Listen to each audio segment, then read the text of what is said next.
lâu tất cái Sunday chuồn về lại bộ là rồi mà do cái đó thì thế này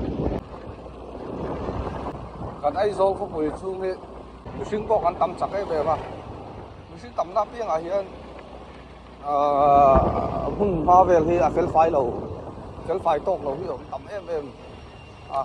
chú tiếng chết chân ai do có hiện thì ai càng siết này càng huang in anh đi korte hay lampang om về là dễ dùng nó bảy mấy vật ban nã chỉ này bảy mấy phát tiền chỉ các con tụi hay con huang tụi ta xir về lại pay về mà đổ rồi thế vì parking area pay về rồi drop tụt pa Dorian hong anh hong pay về phèo chân đó tụi này á tầm về đó mấy đi thế thì chơi làm bằng hàng tầm rồi lắc bạc xuống cái lái phải thì đã cái cần này của đồ anh này